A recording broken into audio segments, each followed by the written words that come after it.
uh, Alex Haley was visiting Knoxville in 1984. He's had some experience in Tennessee, but closer to West Tennessee, which is where the state of Tennessee, when you go from East Tennessee to West Tennessee, it gets blacker. Like it's like the concentration of Black folks is situated as you go towards between Nashville and Memphis in particular. So that's where Alex Haley's childhood is, among others. Like Gil Scott Heron has history in that area, Tina Turner, all the people.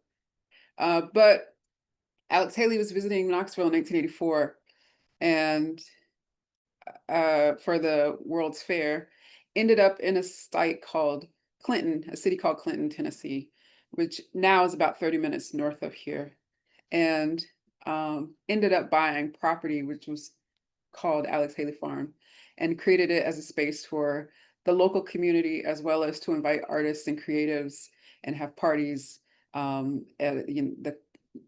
People like Oprah Winfrey have been at Alex Haley Farm.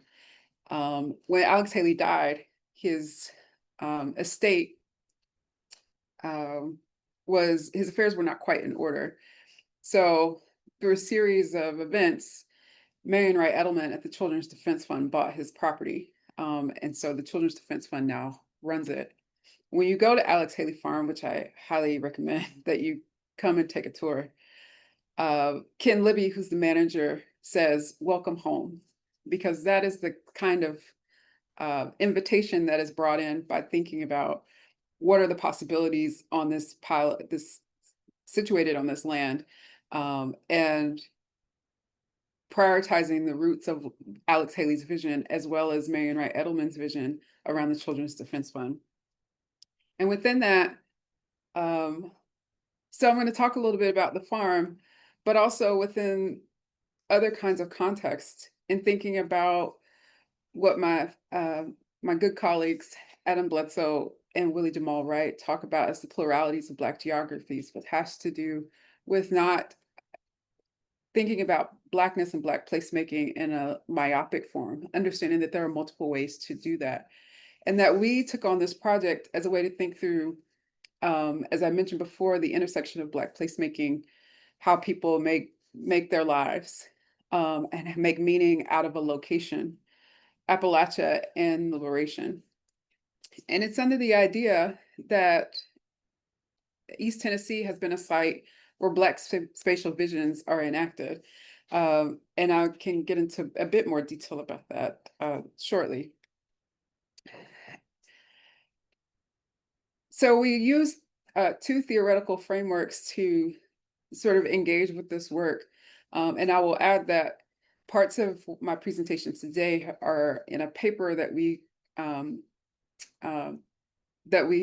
got a revise and resubmit on, that I'm working, like we're cleaning up the revisions right now to resubmit it. And so I will draw on that paper quite a bit here. But the intersection of Black geographies and Appalachian geographies, thinking about that Black geographies are a necessary function for movements for justice, and thinking about the seminal work from Catherine McKittrick and Claude Woods in their book, Black Geographies and the Politics of Place, which if you've never had a chance to engage with, you have to go to the press website and buy, because it's sort of print on demand at this point. But in that work, they think about Black geographies as essential for creating a more just and humanly workable geographies. Humanly workable is one of Catherine's terms. And within that, they think about the way that the production of space needs to be understood, as well as its potential for thinking through spatial liberation. And importantly, Black geographies is an optic for looking and reading a landscape. And there are, within reading a landscape, that means like thinking about the built-in natural environment so that you can understand like the role of memory and meaning and how people have sort of engaged in everyday practices as well as other kinds of larger potential, which often come through more transgressive ideas about what is needed for justice and liberation, and in highlighting, importantly, the role of agency and placemaking practices. So fundamentally, we in our paper, and as a result of the work that we've done, emphasize what Ruth Wilson Gilmore would support as Black liberation struggle being a placemaking project. So this particular quote comes from an essay she has called The Fatal Couplings of Power and Difference. And if just, a geographical imperative lies at the heart of every struggle for social justice, if justice is embodied, it is therefore always spatial, which is to say part of a process of making a place. I'll move through this. Within that, we are thinking about our intervention too into the geographies of Appalachia, or Appalachian geographies, which has been portrayed as a racial and cultural monolith, and in geography that has been substantiated by people like Ellen Churchill Semple. But if we, and then even more recently through J.D. Vance's Hillbilly Elegy and other kinds of popular media circulation that have explained why continue to other the region of Appalachia. And we, again, seek to intervene on this piece by thinking about what a Black studies, as well as critical and feminist geographies, have to intervene on thinking through ideas of Appalachia, and in conversation with folks like Bell Hooks, and thinking through the research questions that we were engaged with. So what is the role of East Tennessee in the global struggle for Black liberation? And how does a Black geographies lens help us to read the East Tennessee landscape differently? I should add that a lot of these photos that are in the background are from one of these 3 sites. So our team, the people in our course, went to, the slides are not moving. Oh, sorry about, the slides. Okay. Let's see. Oh, it says my screen sharing is paused. Oh, okay. Why is it paused? Let's try that again. My apologies. I just saw the little bubble. No worries. So you're not seeing the pictures or any of the words on my screen, so that my apologies for that. We are going.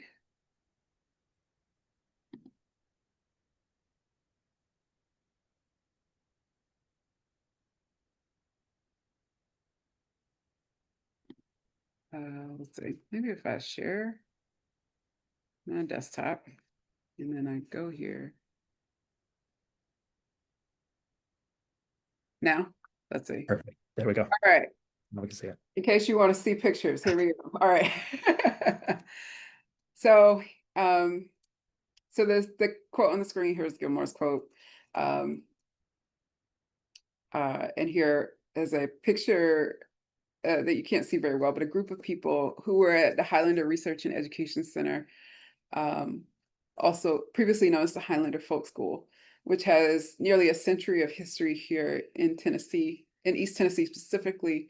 Now is situated in New Market, which is about 40 minutes from me right now in Knoxville. Then I'd like to continue. We continued by visiting Alex Haley Farm in Clinton, which again is about 30 miles north of here. And then we spent some time with Reverend Chris Battle, who runs Battlefield Farm and Gardens here in Knoxville. And in part, this project came from the longer that I live in this region, the more I sort of find out about it, like these more complex histories than I had thought about. I'd always known that Highlander was here. And I've written about Septima Clark, whose face is over my head behind me, and Septima Clark's experiences at the Highlander Center. Elsewhere, Nikki Giovanni is a daughter of Knoxville, so her name is elevated here often. We have some artwork and sketches from the Delaney family, and a new exhibition, a new book about Buford Delaney's work here, who ended up in Europe and is a good friend of James Baldwin.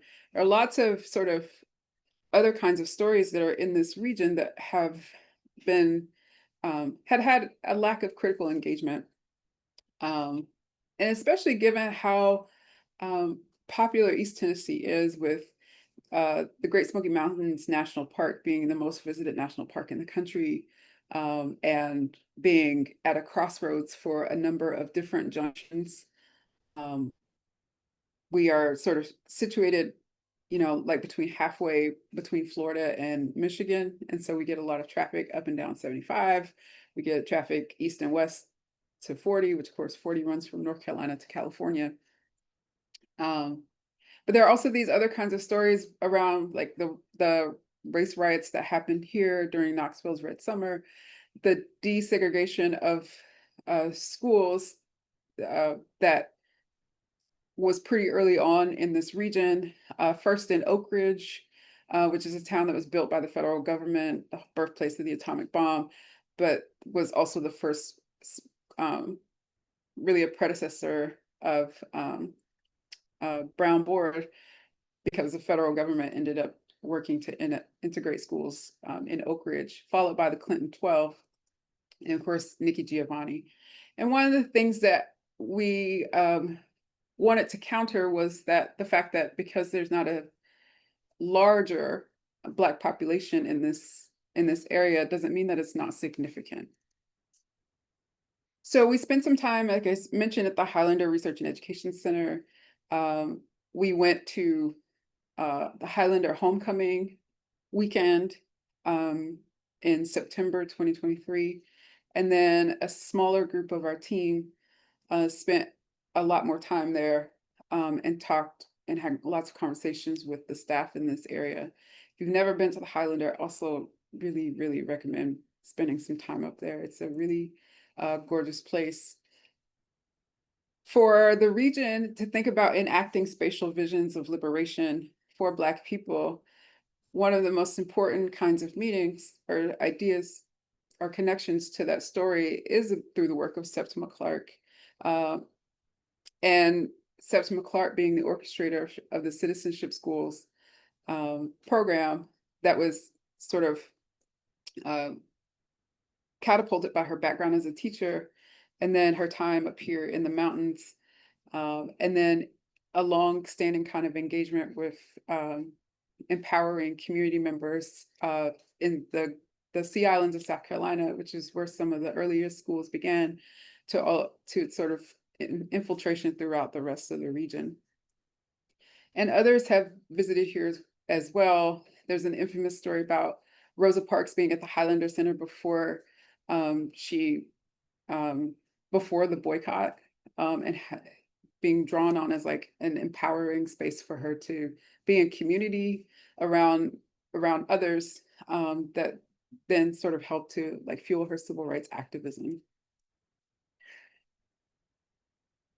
Importantly, our analysis of why is the Highlander matter in terms of, or how can we think about it in terms of Black placemaking and the work of liberation and justice, is centered around the Highlanders' popular education programs, which are participatory and thinking about thinking with others to think about how social change can happen. And then as we continue to go into the Highlander archives and in our conversations, we've realized how wide-reaching the global impact of what was happening in the Tennessee mountains around with these organizers, as well as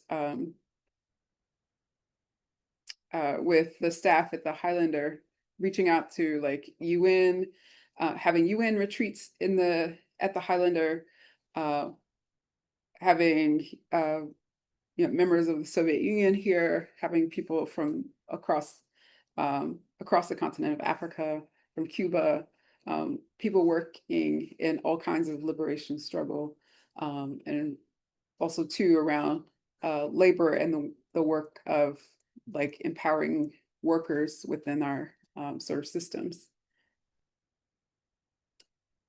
And within that, we think of Highlander as both a physical and social space that allows for people to situate themselves in a way that can function even within an exclusionary world. And within that, it's also important to know that the Highlander was one of the only places where Black and white people could eat together in the South for a long time, like ahead of during like a Jim Crow era sort of segregation of public space.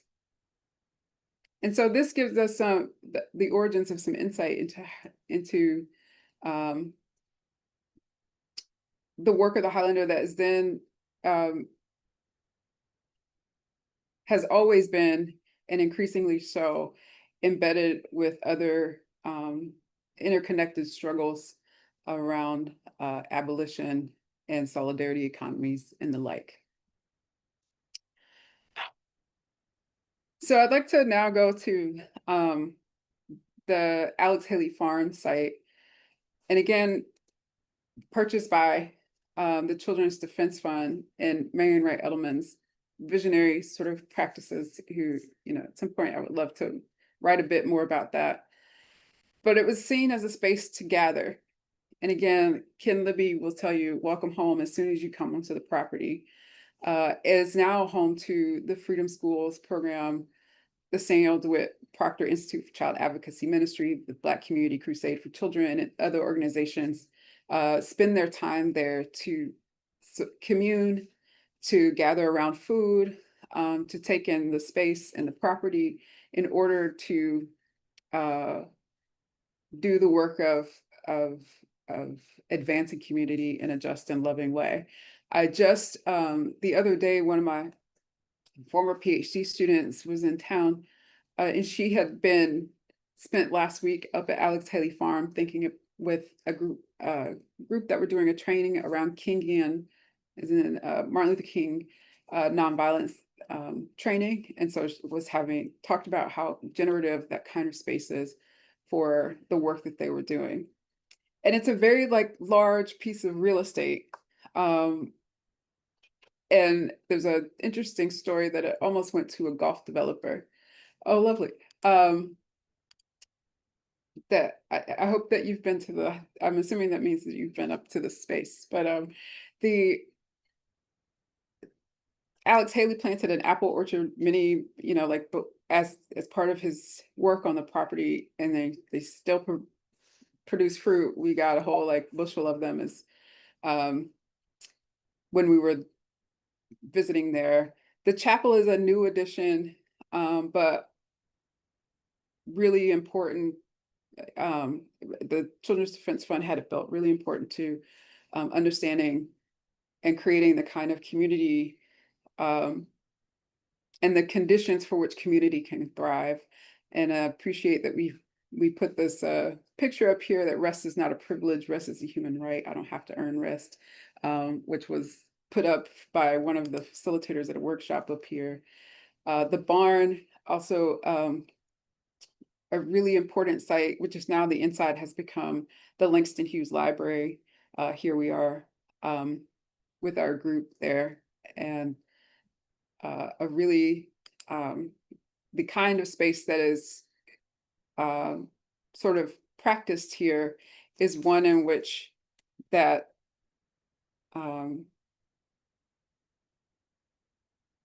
uses the rule and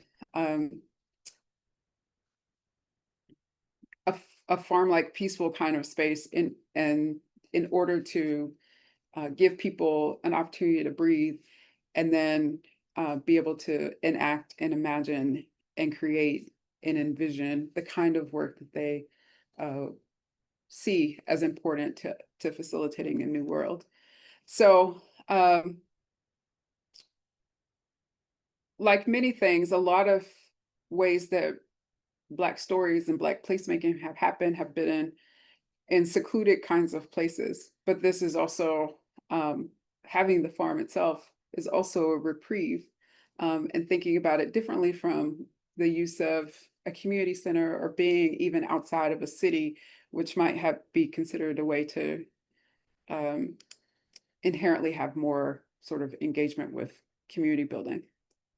And here we are at Battlefield Farm and Gardens here in Knoxville, which was founded almost 10 years ago by Reverend Chris Battle.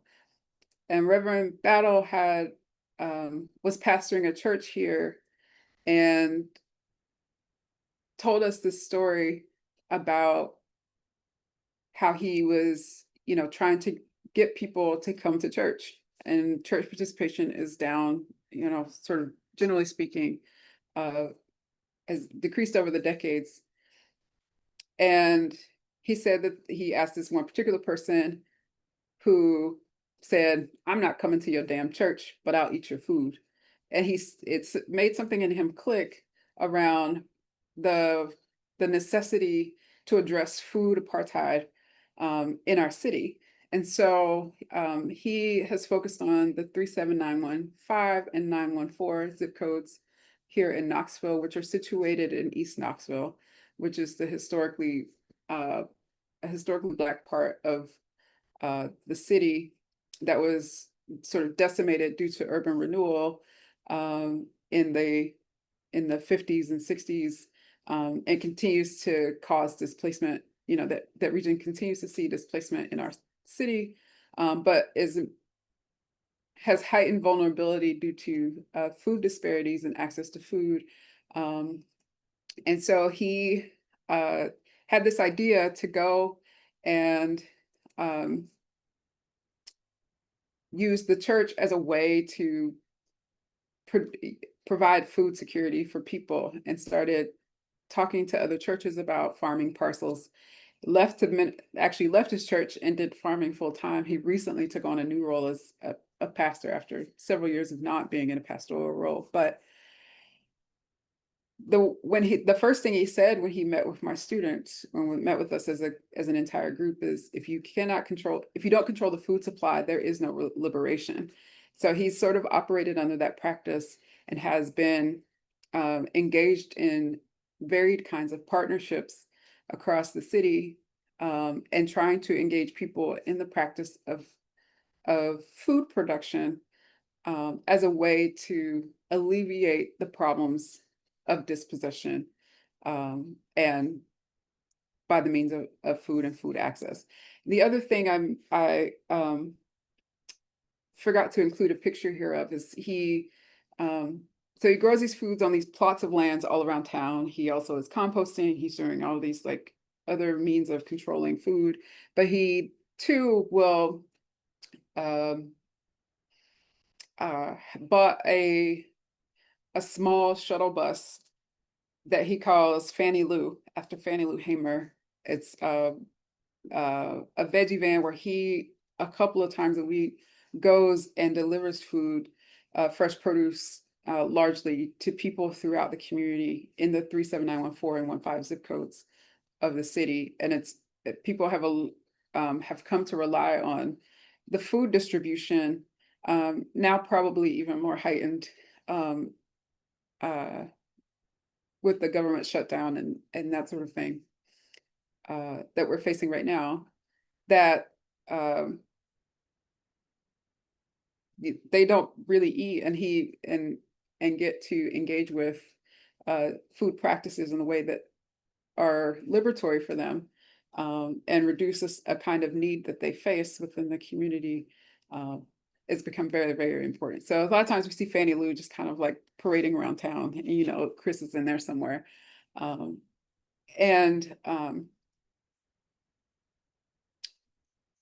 we visited all these 3 sites.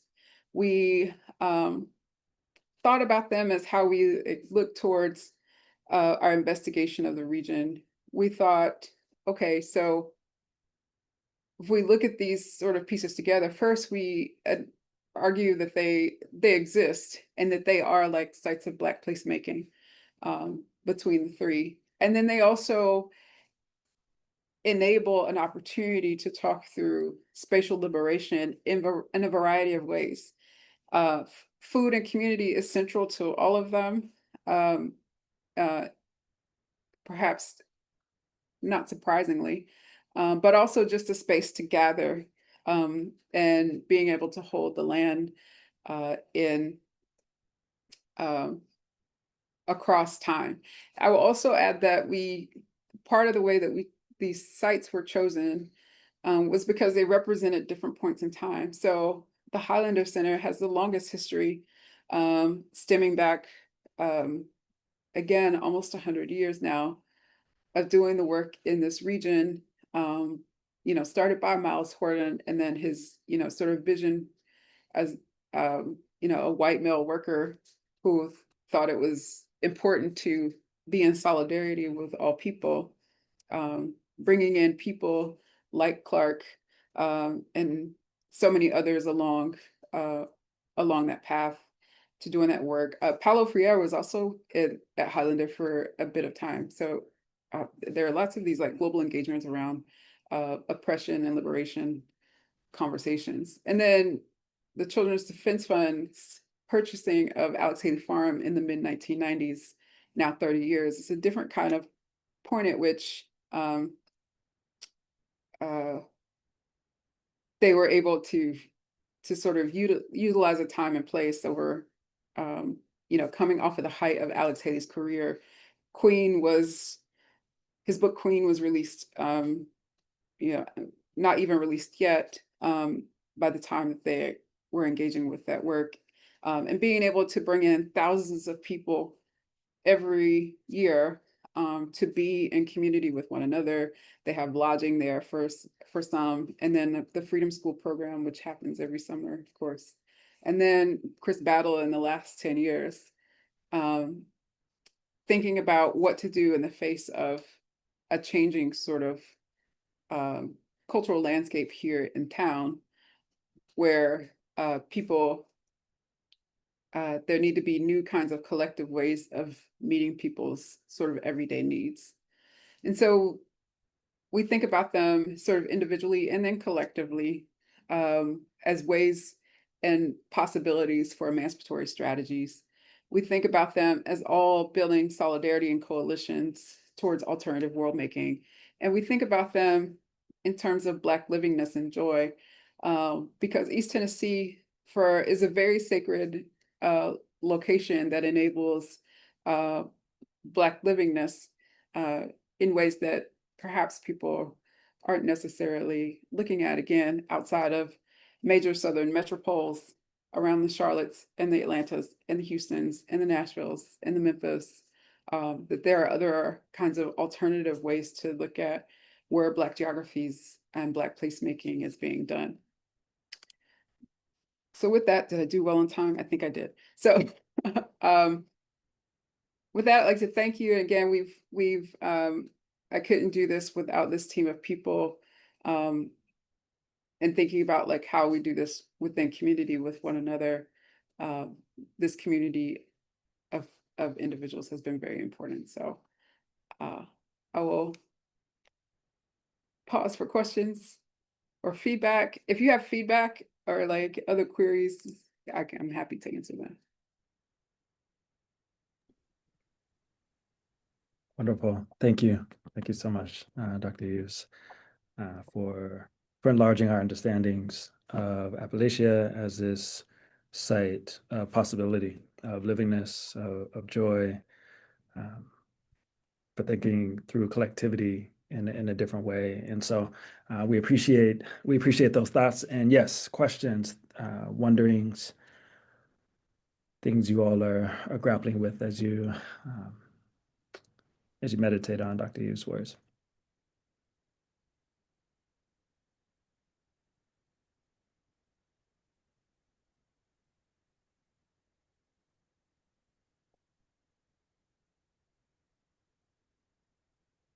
I'm surprised I did this so timely, because I could just go on about each of these sites forever. They're really beautiful. If you've not been down here, please do come. Yeah. Yes. Hi. Hello. Professor Mimi Hargett, doctoral student at Pepperdine. Yes, I am a Freedom School teacher, so I understand. What was your experience like being on the farm? Because I know I felt the ancestors on graduation day, and the story behind how they acquired anything. That shows Black liberation and the ability to take a book and a story and do that? How did you feel? Uh, Overwhelmed with like peace, love, and gratitude. Honestly, it's um I don't know. You can just feel the energy shift when you go out there. It's something really special. Um, and it's the structuring of the individual buildings of the property being like in a circle, I don't take lightly either. It's, like they're all of the lodging, the chapel, the barn, the White House where Alex Haley slept, and the big lodge, they're in around, like so. And that's replicated too at Highlander, because in Highlander there's a room and like there are rocking chairs that are in a circle. And like again, like when you go out there and they say welcome home, I feel that. And I think every person who has ever been up there is like, that I've talked to is like, there's something about this land. And I think it helps, Haley being intentional about what he was going to use that space for, as a retreat space for artists, and as a reprieve for people, and a space for himself, and the space to celebrate and be in community. And even within the Clinton community, which is a largely white community, but still he invited them in. And if you go up there, you might miss it if you like aren't in the right space, because it's off in the woods. Like it's very secluded. It's like the horror movie, like people are like, where are you taking me, kind of thing. But it's a radically transformational space, I think. And I'm really grateful that, and I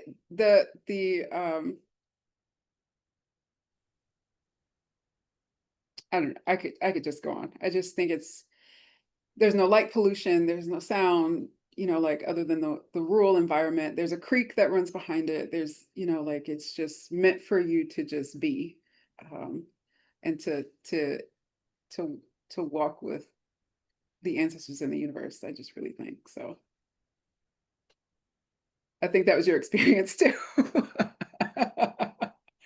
Yes, I still feel the ancestors every time. Thank you so much. Thank you. Hello. Hi, I have a question. Were Okay. you all able to stay on the property, or, yeah, were you able to actually stay there?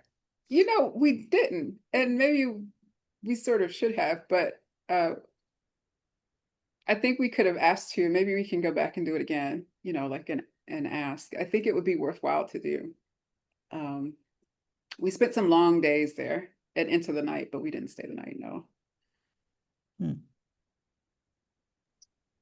If you need a retreat space though, like it's a good one. Yeah. And they have a staff that cooks on site and whatnot. And the food is actually good. I was very surprised. Sometimes retreat food can go left, catered food and things. Dr. Eaves, as you talk about the sacred nature of these spaces, and this idea of retreat, I want to sort of hold that. But as I'm thinking about this question, can you talk about the ethics of engaging Black geographies? And so, yeah, I want to hold that the retreat space is intentional, an intentionally curated space. And what does it mean for folks to come into this space? How should folks be thinking about coming into spaces that are dedicated specifically for thinking through the potentialities of like this space, right, this land, as its own sort of form of geographic knowledge production, or as its own form of knowledge production? How should we think about ethically engaging with those spaces? Oh, that's a good question.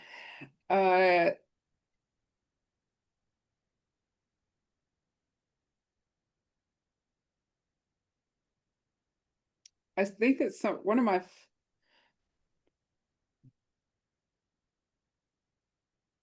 I guess one of the first things I think about is to not go in with expectations. You know, like I think, and I mean that as a way to be open to just experience.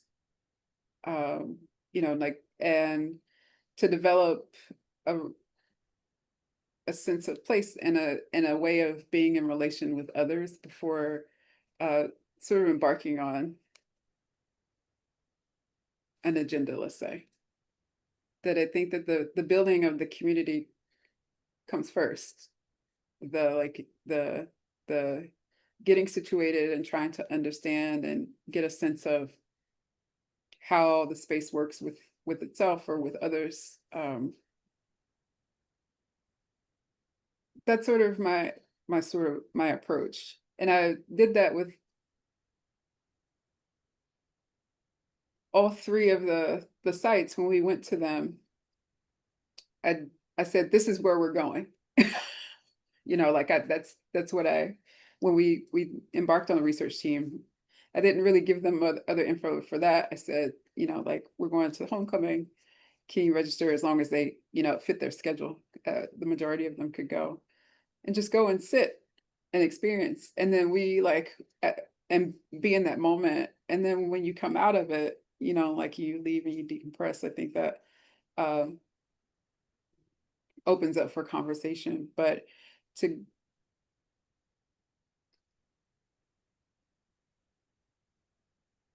go in without the anticipation of, like, you know, like, sort of achieving a goal, I guess, you know, like they're doing the, like, the metrics and trying to make sure that you know, like, if you have all the notes and you're doing all the right conversations, it's just like, be open to the moment, which I think is it's sometimes hard to do, because you're like trying to get a project going, or you're trying to like get a better understanding, but to integrate oneself into that, I think is important.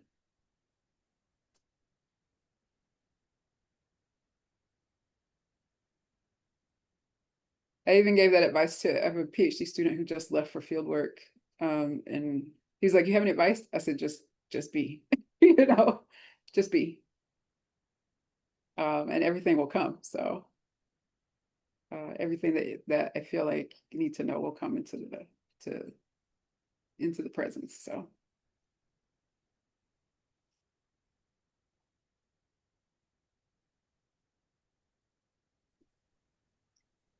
Other questions folks are thinking through?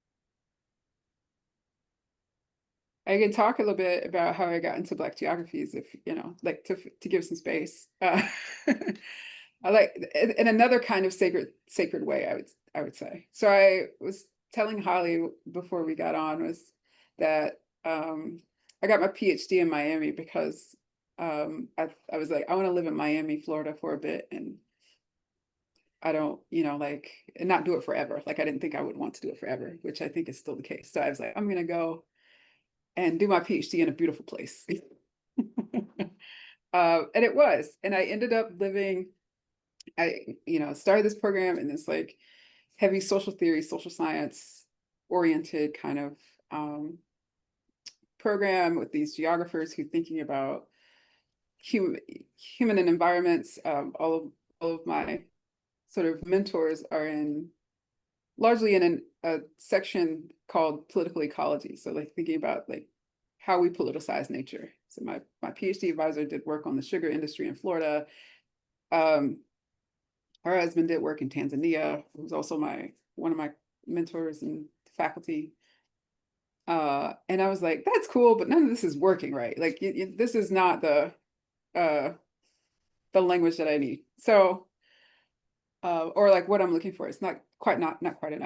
And I was in my house, which was in Little Haiti in Miami.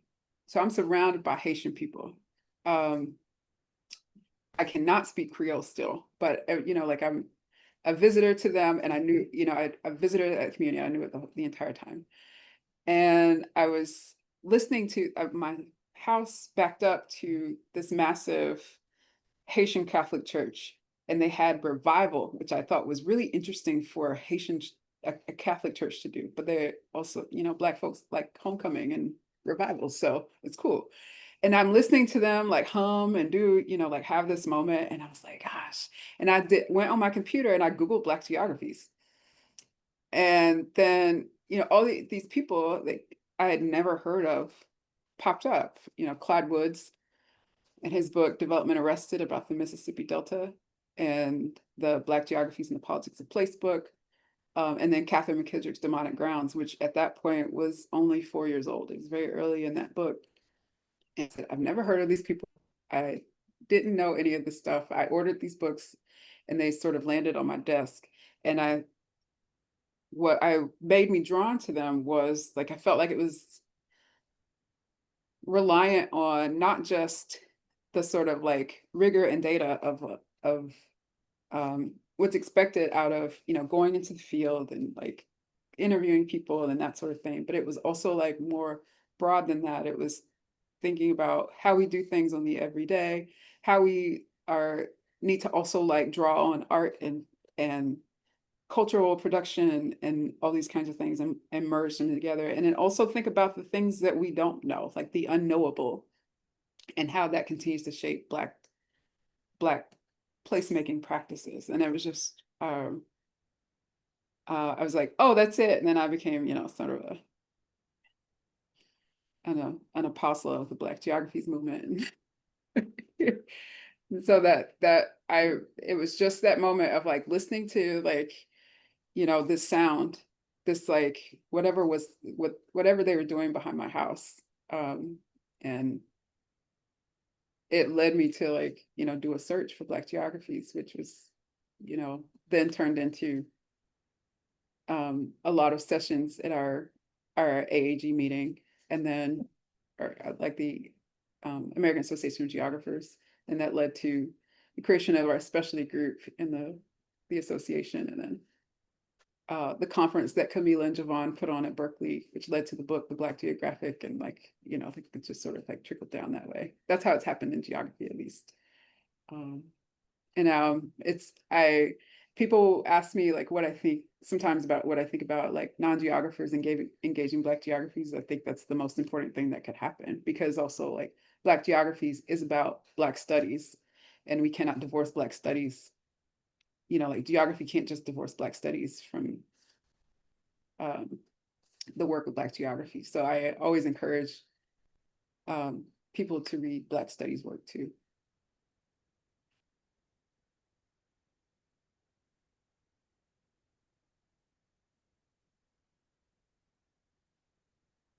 Or I should say Black studies work broadly. More broadly. Hi. Hi, thank you so much for your work. I just had a quick question. Are there any like specific readings or books that you would recommend for people that are just starting to venture, other than the ones that you just mentioned? Yeah, so I will say there are a few things I will mention. That there's Adam Bledsoe and Willie Jamal Wright have a couple of papers that include the pluralities of Black geographies. I think is an important one. Camila Hawthorne has a paper called Black Matters or Spatial Matters in a journal called Geography Compass. That's, I think, significant too. Adam Bledsoe, myself, and Brian Williams have an introduction in a journal called Southeastern Geographer. It came out in the first issue in 2017. It's called Black Geographies in and of the American South. And we put together that special issue, but that introduction is also like a good one. I think Catherine McKittrick's Dear Science and Other Stories is important. Danielle Purifoy, and I'm glad this is being recorded. Is it still being recorded? Good. Oh, okay. Danielle Purifoy, The Parable of Black Places, is good. Let's see. Celeste Winston. Oh my gosh. Celeste's book on how to lose the hounds, about maroon geographies, really important. Came out, I guess, now under 2 years ago. Who else would I add? That's where I'll start. Thank you so much. And maybe also, I mean, if you want to do like some of the food work, I think Priscilla McCutcheon's work on Fannie Lou Hamer, which is a paper about Fannie Lou Hamer, I think it's really important. Thank you. That's a start. Thank you. I can keep going. I love it. Thank you. And they're all geographers. So if you need, I mean, there are plenty of people writing, you know, Catherine's not a geographer and she's like, I just need y'all to know I'm not a geographer, but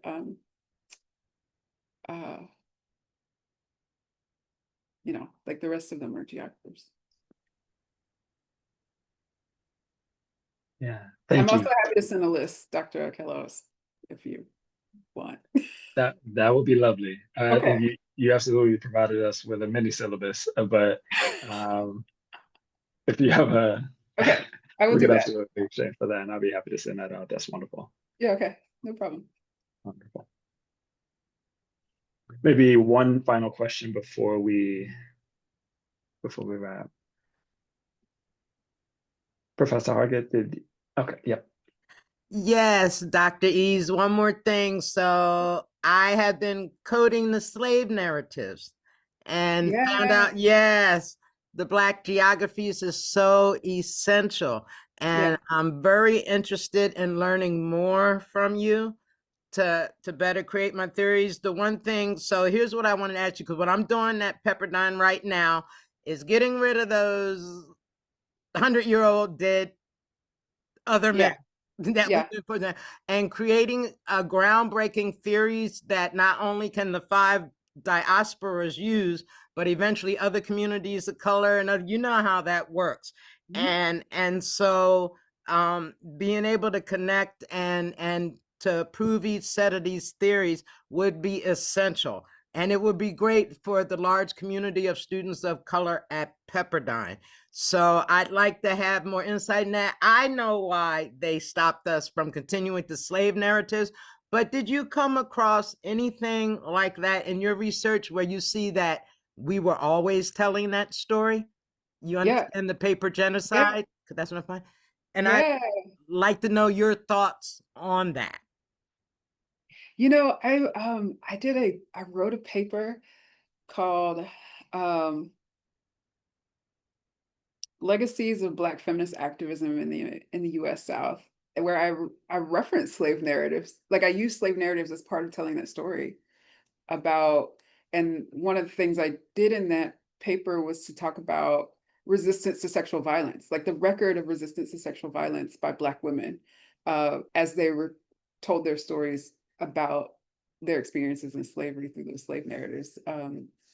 It's in the Activist Feminist Geographies book, but I'm also happy to share that too. Thank you so much. Yeah. And it's a long story. I mean, I started with the slave narratives intentionally, and then I went to, is that where I went to Ida B. Wells? I've done work with Ida B. Wells's Red Record too, and I don't remember if it's in that paper or not. And then moved into Septima Clark, and then moved into like contemporary activism here in the region. So by people like Healthy and Free Tennessee, who have a reproductive justice approach and Black feminist approach and that sort of thing. But yeah, I'll scan that. And are you on this list that's going to get sent around? Or like, should I send it to you? Yes. Okay, all right. I'm not leaving till it's all done.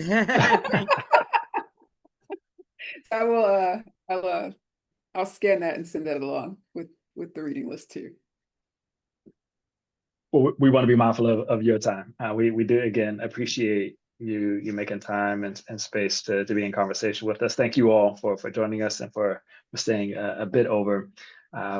Excited to continue the conversation, and it sounds like we can look forward to some continued reading from you. And so, Dr. Eaves, before you go, how can folks reach out? How can folks stay in touch with you if they desire to follow up?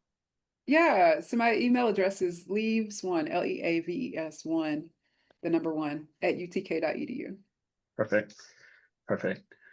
Thank you all so much. Be on the lookout for the recording again. Will be posted to our YouTube page shortly. And please do feel free to reach out to Dr. Eaves. We'll be in touch with follow-up materials as well. We look forward to hosting you all for our next talk in the lab with the series in the new year. And so February will be our next talk. So look forward to being in conversation. Thank you again, Dr. Eaves, and you all have a wonderful afternoon. Thank you, everybody. Thanks.